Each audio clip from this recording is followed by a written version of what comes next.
Hello and welcome to Two Girls in a Pod. I'm Sharon. I'm Christy. So excited to be back and, gonna talk a little bit about, scary moments. And, when we have those scary moments, do they really change anything about us or do we just kind of overcome them?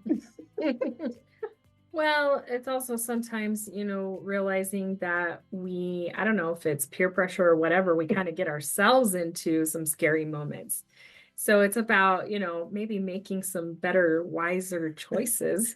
But in our defense, we did this mostly when we were young. I think as you get older, you really do get wiser in some ways. I don't know.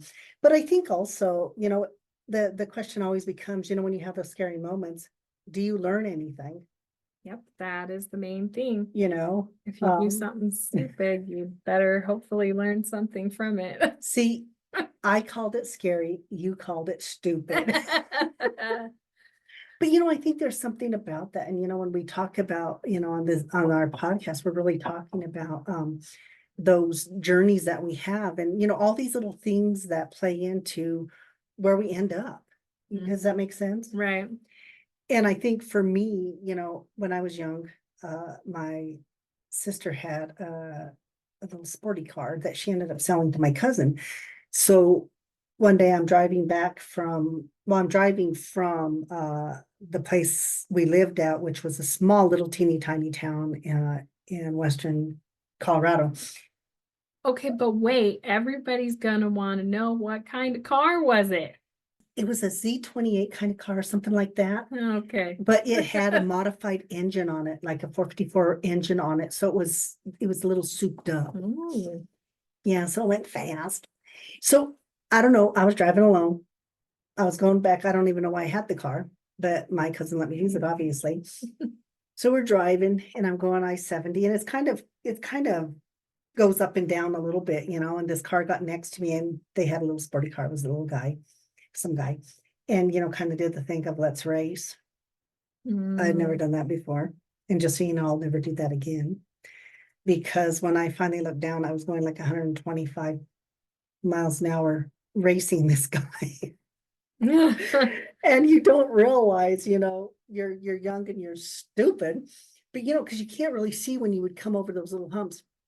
It got a little bit fearful for me, so I kind of backed off, which I'm really grateful I did before I got to the next hill, because I backed off, and so he just passes me, and he's laughing.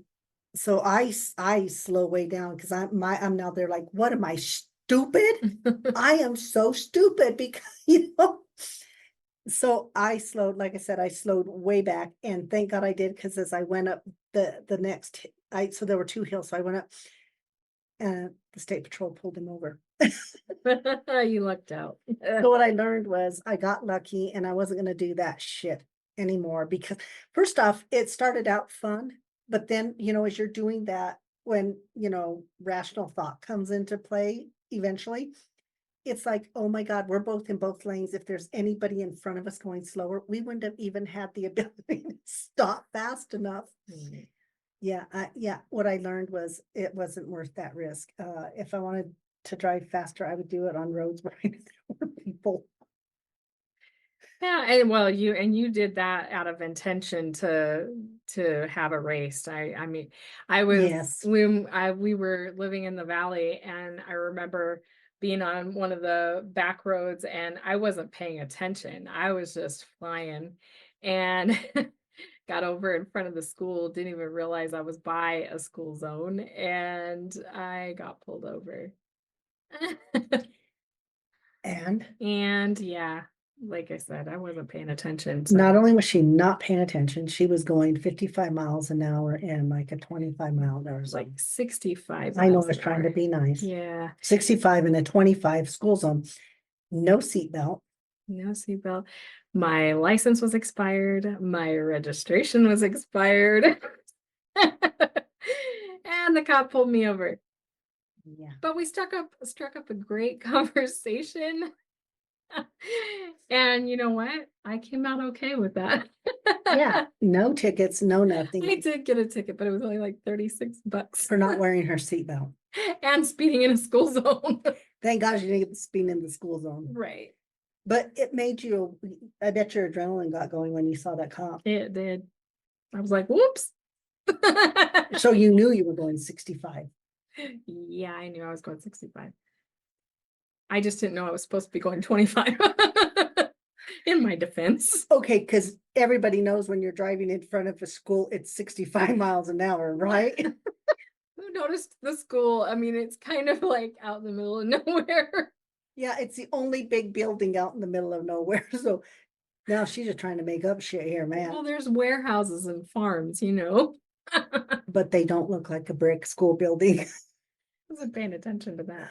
You kind of do those things and you don't realize at the moment, you know, when we're in those moments, we make these decisions and we make these choices, and we're always grateful when you sit back and you say, oh my God, I survived that. Mhm, You know what I exactly. mean? Yeah. It was terrifying for me. So I really did learn. I've never gone 125 miles an hour again. Yeah. So sometimes those happen, like I say, it's not within your, you know, you're not being aware. Sometimes that just stuff just happens. And then sometimes it happens, you know, those kind of things happen and it's not even your fault. Maybe with the speeding part, that would be, but think about the scary moment when you got stuck in the elevator. Yeah. And just so you know, I became claustrophobic that fast. No, because we were going and all of a sudden, you know, when an elevator does that and it does that drop, and so you don't know where you're going to drop to, and you know, eventually there's a floor that's going to stop it. And we just started coming down and you could just feel that. And then it just and dropped really hard. And everybody's panicking. And I was the lead. So I thought, oh my God, I can't panic. But internally I was panicking because I'm thinking, oh my God, these people are breathing and taking my air. They're taking my air. And I couldn't tell them not to breathe, but I really wanted to. And so we're there. And so, like anybody, you know, you open the little door to call help. I opened the door and there was no phone. Nothing. No phone. No. So now the others are panicking a little bit more. And they're like, wait, everybody just, you know, I'm just like, stop. We got to figure this out. And we did what any normal people would do. We started yelling at the top of our lungs. And thank God the other part of our crew heard us. And they couldn't get anybody. So they all just kept pulling and they pulled the doors apart. And so you know, it was stuck halfway in. So like that. So So between floors. yeah. Yeah. So we hurried up and we jumped out. And I never thought about it until you asked. You're such a shithead. I I was like, well, it was a good thing that it didn't just start moving again as you guys were trying to get out. Yeah, I didn't think yeah, I was there like, oh my goodness, this is crazy. And then we go to Isla Mujeres and we're in the elevator and this elevator kept getting stuck. And I would think, okay. And so I really did kind of created a little bit of flashback in me. But we didn't know that at first. And so Mm. we did end up getting stuck in there with another 2 or 3 people. And And it was a tiny elevator. It did Tiny. not need to have 5 people in there. it was tiny. But we all Ugh. started yelling and finally somebody came to get us. From then on, we took the stairs. Yes. But you know, I think even those things, it's really weird because it was that situation and it really did create in me a little bit of being claustrophobic. I did, okay, maybe not a little because I don't like anything that cats, any of those scans or any, I don't like them. So, you know, for me, it became from that moment, I got this, it Trauma. kind of changed a little bit my trajectory there because I wasn't afraid of things like that. I feel like I'm getting better though, Yeah. you know, but I mean, car washes, all that. I was there like, oh God, I can't even see the. Sometimes you have to rebuild your courage to try something again. It's just like you would always tell me whenever you would fly how you did not like it, and you would tell me about the turbulence and all of that. And I had never had that experience with any flight I've ever She had. would just look at me and say, I don't even know what you're talking about. But my first flight was from Alamos, Colorado. I had to go to Denver. And then from Denver, I flew into Atlanta. First time I've ever flown. I fly alone. the turbulence from Alamosa to Denver, because it's just the Rocky Mountains, is horrible. This lady was having a freaking panic attack. She's yelling. It was horrible, people. We land and I was there really thinking, I am not getting on another flipping plane, but I was going to see my sister Sarah, and I was going to stay with her for a while in North Carolina, but I had to get to Atlanta first. And then so I thought, okay, I can do this. So I get on the plane and, smooth sailing. It's not too bad. So I kind of doze off. And then the person next to me, big guy, wakes me up and his eyes are super big. And I'm there like, oh my God. And he goes, look at all that lightning. And so I turn and we're in a lightning storm. And it looks like lightning's gonna just hit. It was horrible. Horrible. Now you were awake for Now the I'm lightning. awake for, and I looked at him and said, why did you wake me up for this? He goes, I didn't want to be scared alone. And I'm thinking, there's more people on this plane. You're gonna be scared with death. But no, so I was there like, oh my God, this is horrible. And then we finally get to Atlanta and we can't land.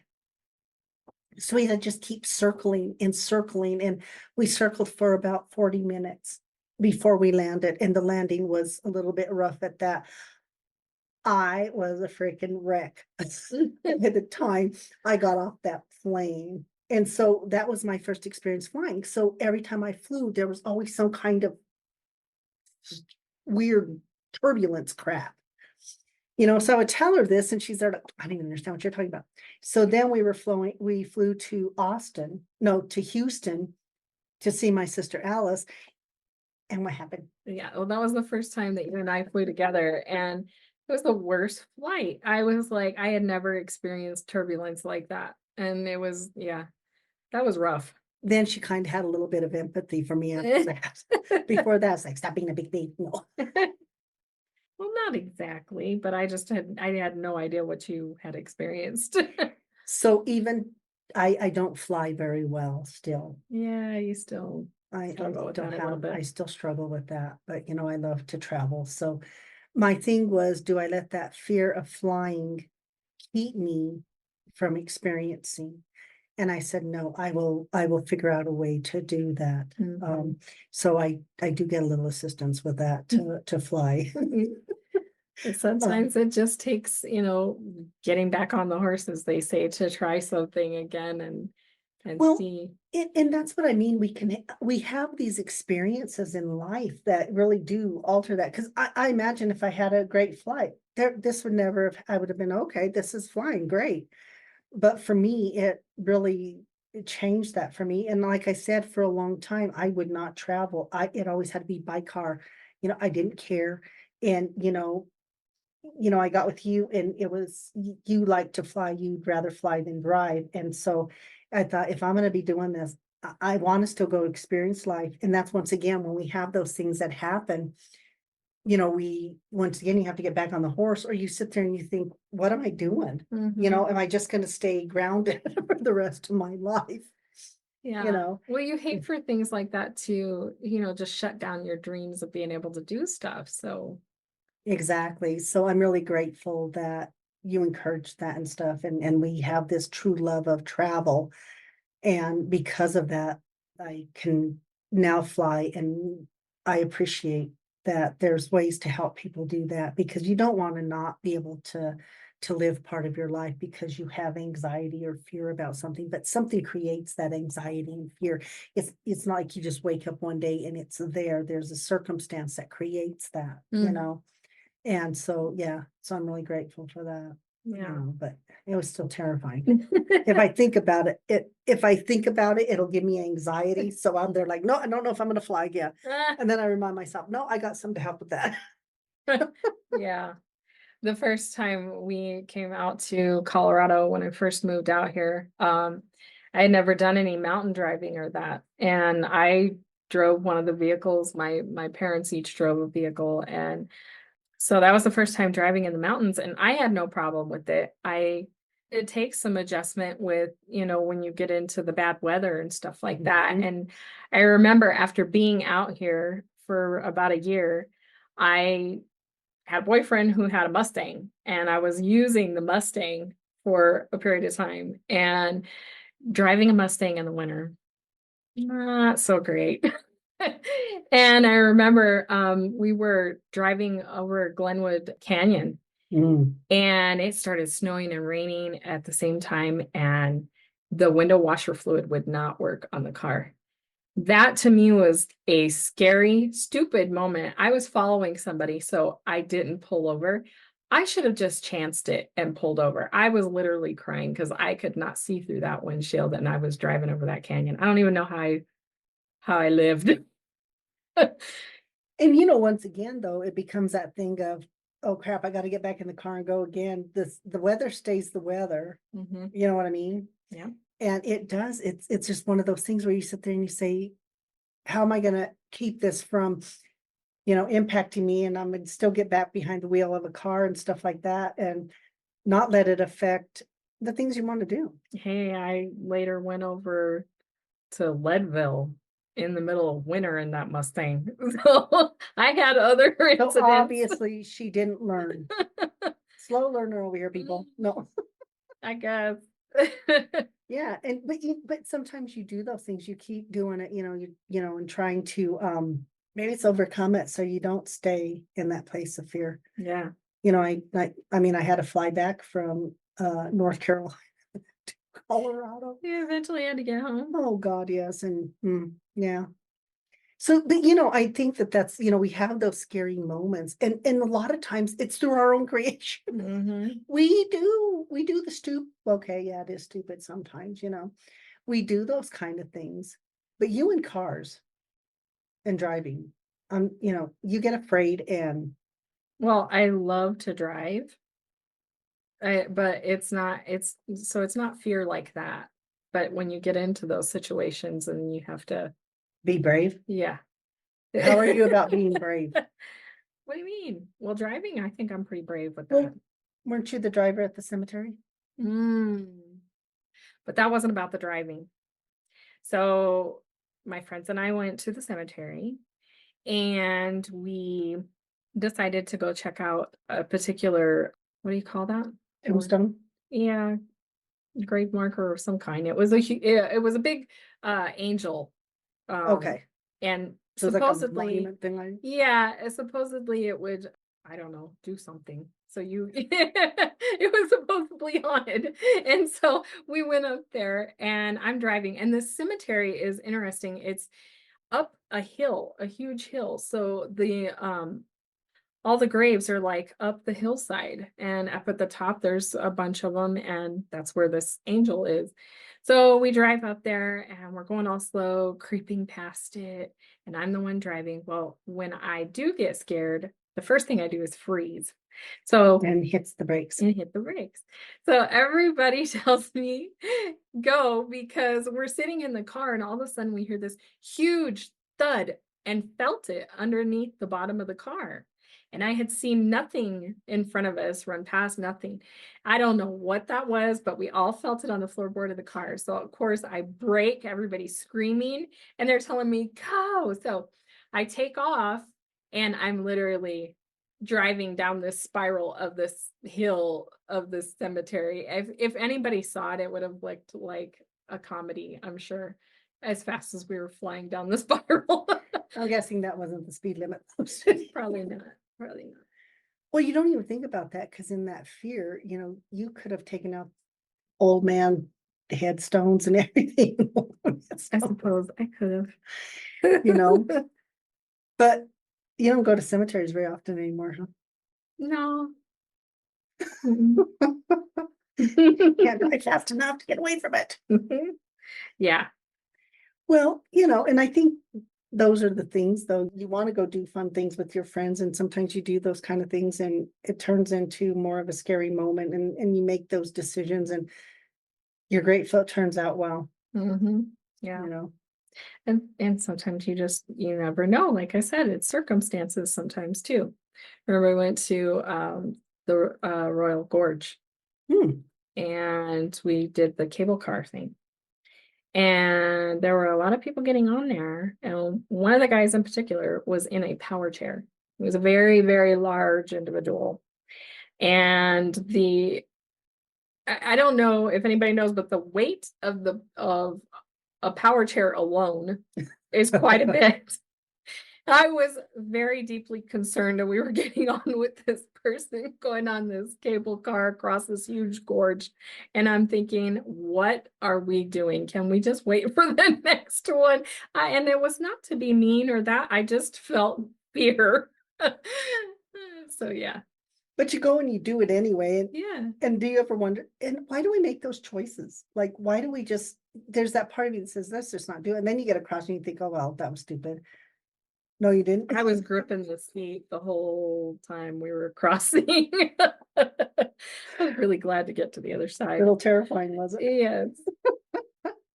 Well, we love the ocean. Mhm. It's one of our happy places, but We have a healthy respect for the ocean. extremely healthy. We had gone, where were we at with your mom and your brother? Oh, in Mexico, right? No, actually, that was in Florida. Oh, that's right. We were in Florida. We were at Cocoa Beach. Cocoa Beach, Florida. So we have the bright idea to take Go a have lunch, lunch on the beach. Sounds like a good idea. Yeah, so we're doing that. We're having just a nice little lunch. And then the biggest flock of seagulls came and are dive bombing us, trying to get our food. And so we're trying to put our food away, and your mom is laughing her ass off and holding the Dorito bag up for the birds to come. I think it was really her fault. I think she was throwing pieces of her sandwich over on the sand for the few that were there to start with. Well, once you get started. And your brother and I, these birds literally started, attacking us. We were in full panic mode. I was trying to beat them off. They took my sandwich. I didn't even care. I threw whatever other food I had. I had nothing left for them other than my flesh, obviously.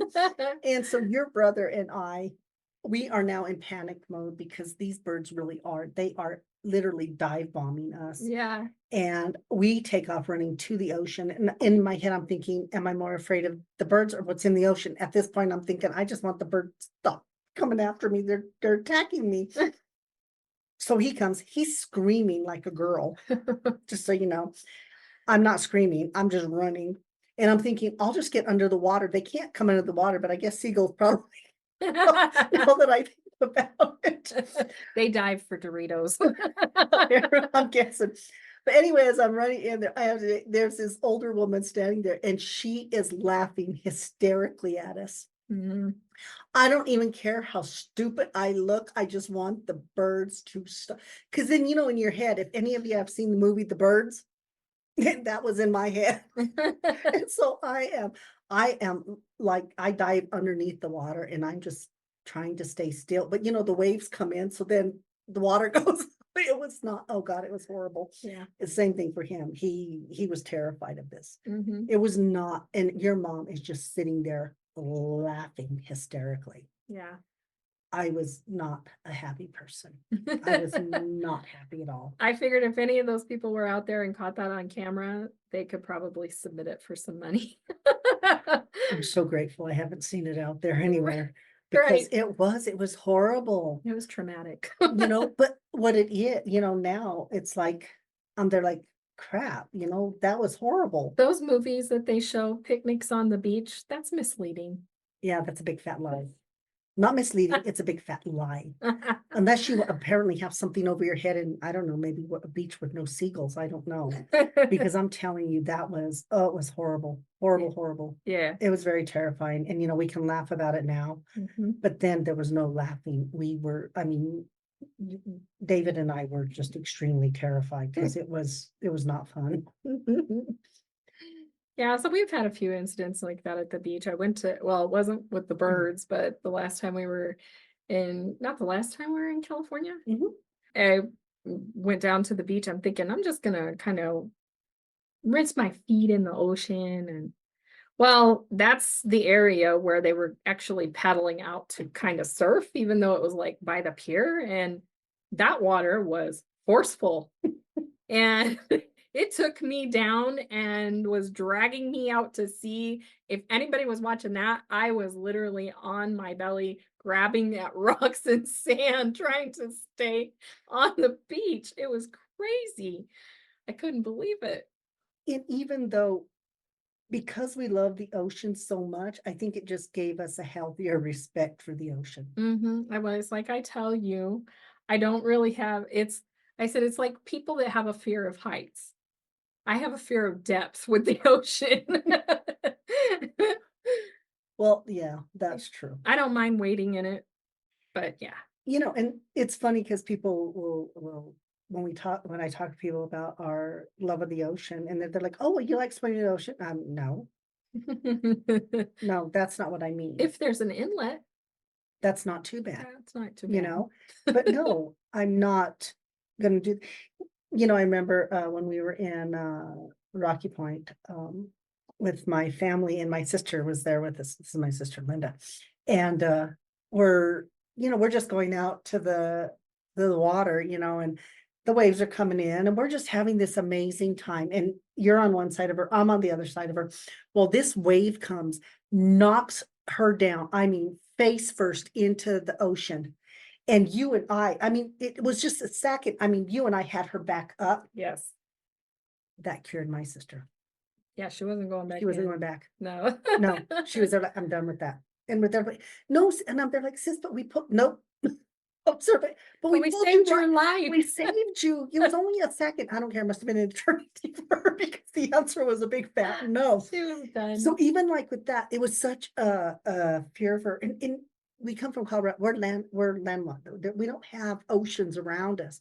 So I think when you see that, the vastness of it or something, and I don't know, I don't know, she developed a really healthy respect for that. Mhm. But I think we did too, because even with those birds and stuff, I'm even there, like if there's a whole bunch of them on the beach, I'm not going anywhere near these people who are eating Ah, out there. Like, nope, I want to enjoy my time. I think maybe, have you noticed we haven't gone to the beach as much when we go? We're a lot in the pool. yeah, but we don't usually take lunch to the beach anymore. Well, no, because That's what it cured me of. I know, but even when we're in Mexico, because we'll eat outside sometimes, and I swear to God, here comes the little flippin' ass birds Yeah. to eat the food, and I don't even like that. I just feel that in me. I'm just there like, oh God, don't. And they're like, oh, this is normal. I'm there like, no, this is not normal. We don't do this. Yeah. Yeah, it's not. I don't get it. I don't. I'm not going to care for birds now. I don't think.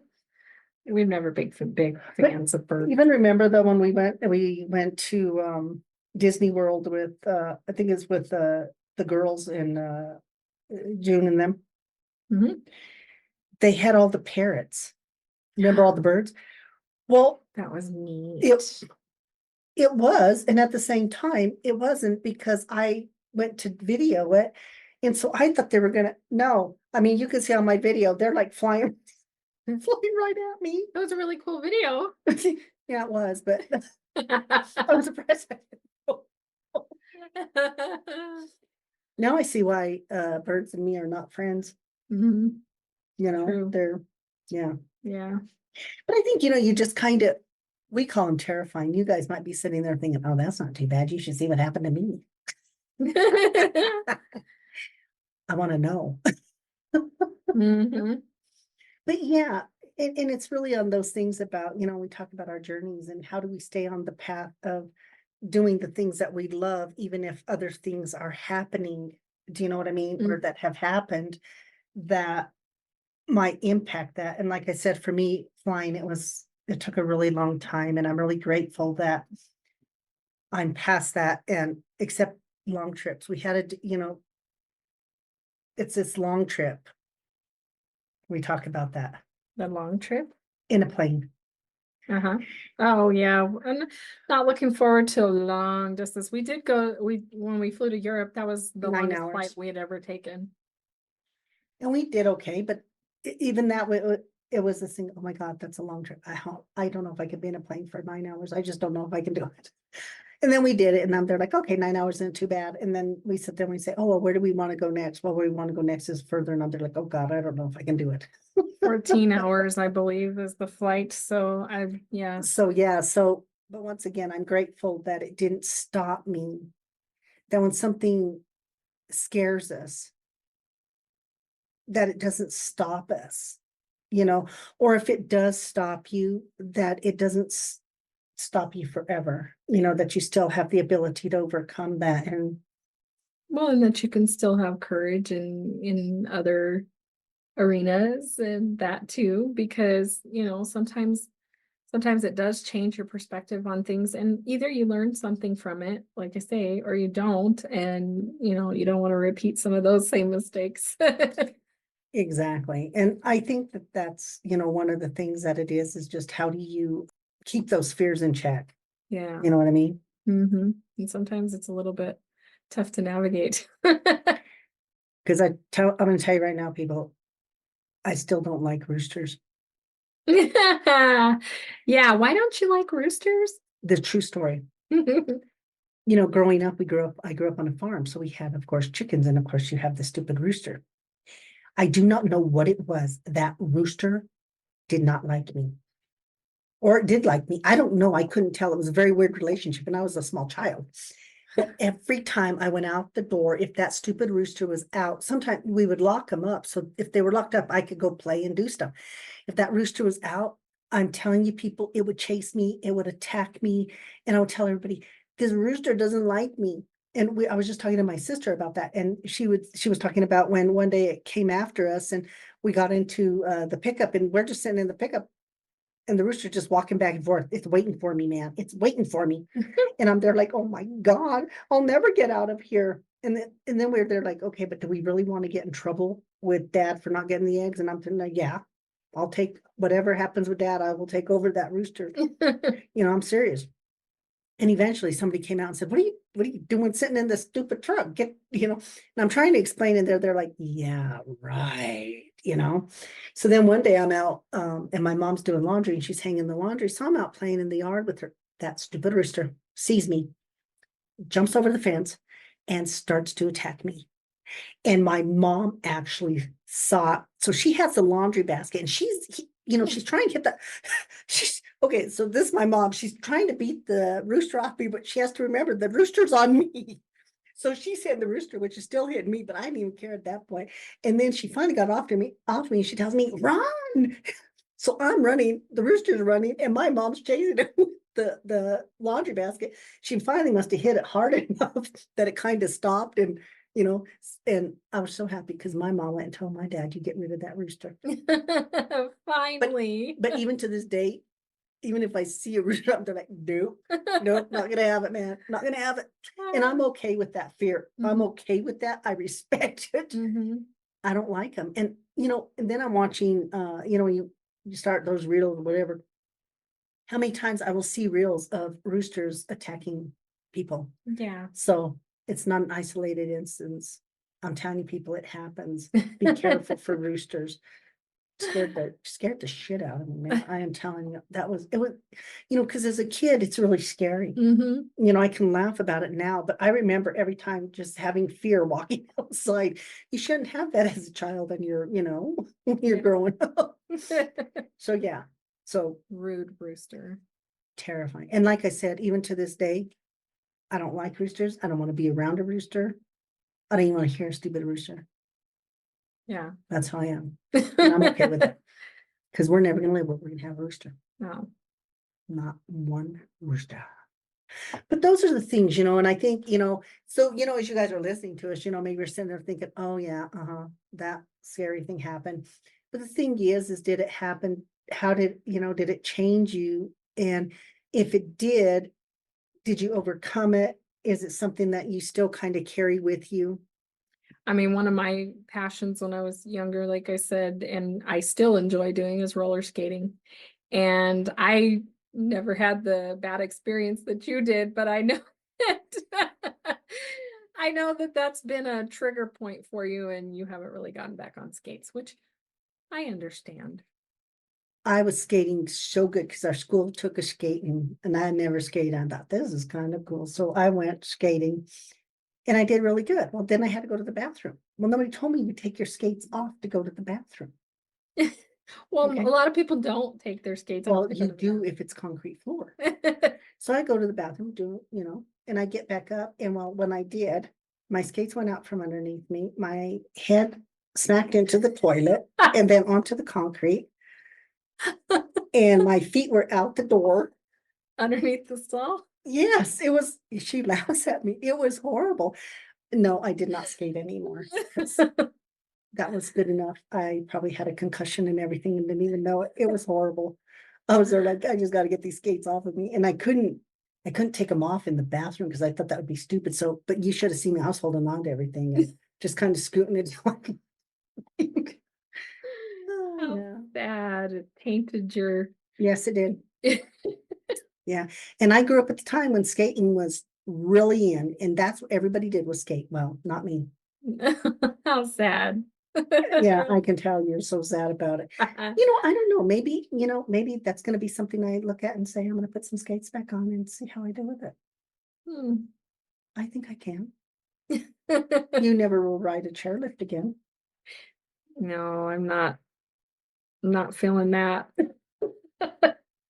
She didn't jump how the chairlift comes if you ski, you kind of do that little jump to get off. She didn't do that, so her skis were down. So her skis hit the ground and she went and landed face planted right in.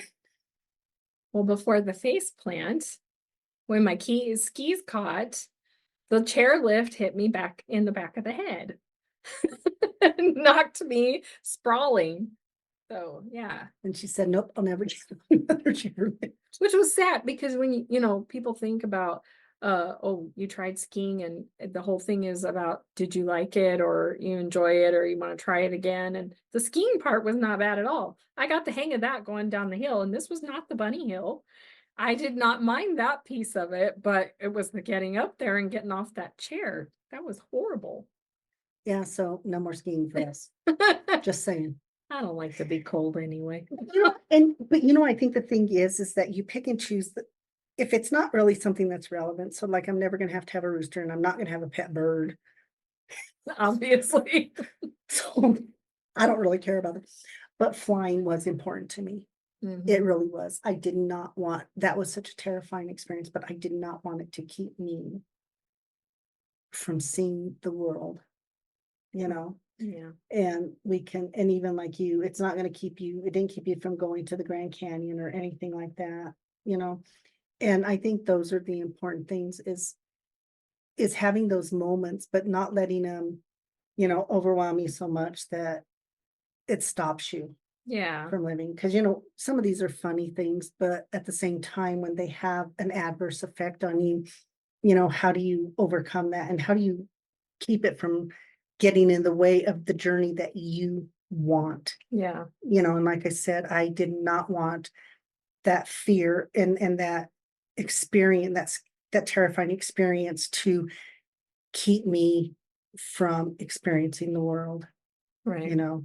Yeah. So, hopefully, you guys are listening and hopefully, you can laugh about some stuff, but and also think about, and is there something that scared you that you've never got back to, or you've kind of just put on the back burner, and is it really taking away from something that's really valuable and important to you? Right.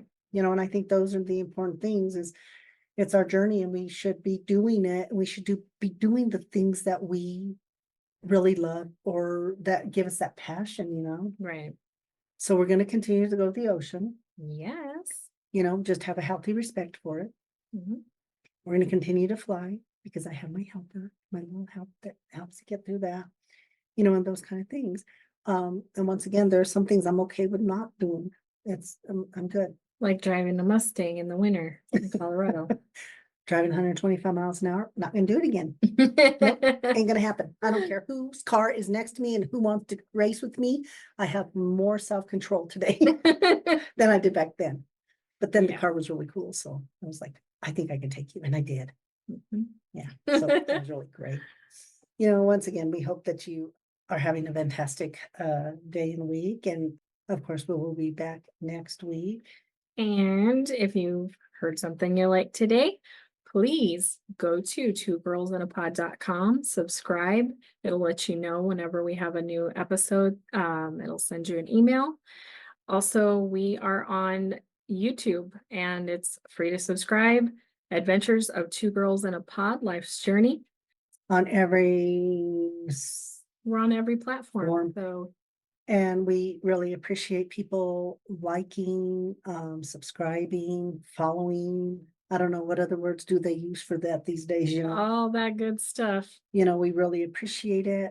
We really love what we do. We have gratitude for it. And we really appreciate when people do that, because anybody who does this knows the importance of followers and likes, you know, and Yeah, because stars. if this isn't something that you do, people don't even realize how much the little interactions that you get, even on like Facebook and those things, those numbers help you.